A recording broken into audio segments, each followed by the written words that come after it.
I finished playing Cyberpunk 2077 recently, and I have to say that it was definitely an experience.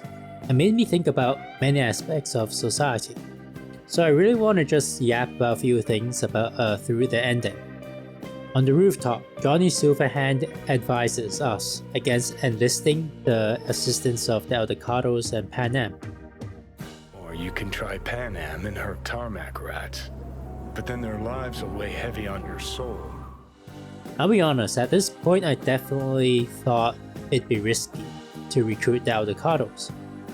I romanced Pan Am and did the whole Eldecados side quests, so I wanted to avoid seeing any of them lose their lives. And this was exactly what happened to a number of Eldecados, as you will know if you did this ending.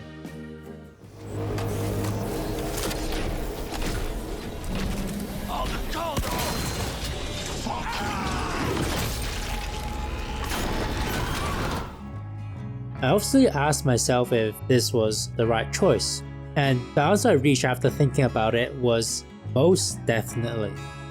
Some of you might disagree with me and think I'm a bit crazy for saying this, but consider the world of Cyberpunk, a dystopian society where megacorps have absolute power.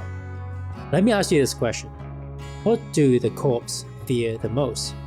If you think about it, the thing that these powerful corps fear the most is if the masses came together and revolted against them. And this isn't just true in Cyberpunk, since it is, in some ways, a reflection of real life.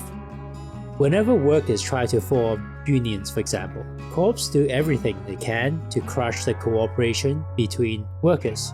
What all this demonstrates is that if you or me, if we as individuals distance those closest to us in our resistance against these dystopian practices due to our fear of the corps, then we will be doing exactly what the megacorps want us to do, which is not cooperating with others to resist their dystopian practices. And so, the way I see it, if you as V chose not to fight alongside your allies because of your fear of losing them, you've already fallen for the trap set by the megacorps. And look, I know there's the Reaper ending where you solo Arasaka Tower and win. That is certainly the perfect power fantasy, but that's just a fantasy.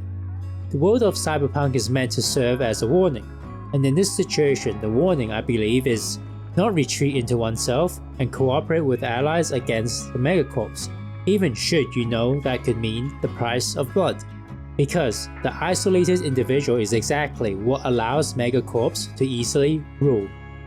That's the unfortunate truth of reality. Historically speaking, all revolutions that have ever changed the course of human history are paid for in blood. If you are a revolutionary in any of these historical tales, your revolution would have quickly collapsed if you went at it alone and avoided including your friends and allies who share a common spirit with you. Now, speaking on friends and family and the Eldecados, there is an important point to that as well, which is that when it comes to relationships, it's a two-way street. And now a lot of folks might think internally, I am willing to sacrifice myself for my friends, but I would never trouble my friends with anything. This might seem nice on the surface, but it really isn't. So how should I explain this? Consider this. Have any of you ever tried doing something nice for someone else only for them to dismiss or reject your efforts? If you have, you know it feels horrible. So if someone in your life wants to care for you and you tell them to F off, that is actually a form of cruelty. All this is to say, yeah, if you as V risk your life to help the Eldecados and become close like family to them, but then you reject their and Pan Am's care and concern for you and ignore their opinion and what they feel in their hearts, that is, in fact, a breaking of a bond. A breaking of the togetherness required to resist the megacorps. So, how about giving your body to Johnny and letting him do the dirty work in Arasaka Town? Personally, this feels like a cop-out. As V, you've thought hard through the story. Why would you just shrink and hide at the very end? Doesn't make sense to me, and I don't think it aligns with another theme within Cyberpunk. Cyberpunk 2077 is a tale about never giving in, never giving up hope, and fighting to the very end, even if the future is uncertain and seemingly bleak.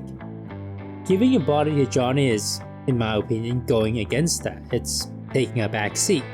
So let's head to the very end. I think a lot of players feel that there are downsides to every ending, but I think going off with the Elder Cuddles has to be the right ending. Yes, V and the Elder Cuddles may not end up successful in their search for a cure for V.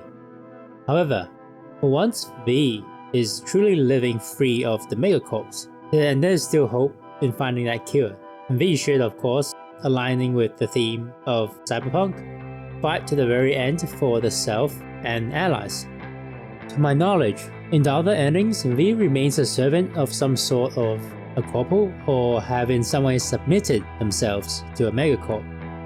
In the world of Cyberpunk, and maybe even in our modern life, once you tell yourself that's just the way it is and submit to the dystopian power of the megacorps, you will already have lost yourself. Anyway, thanks for listening to my ramble. Every once in a while I'll play a thought-provoking game and post something. See you all next time.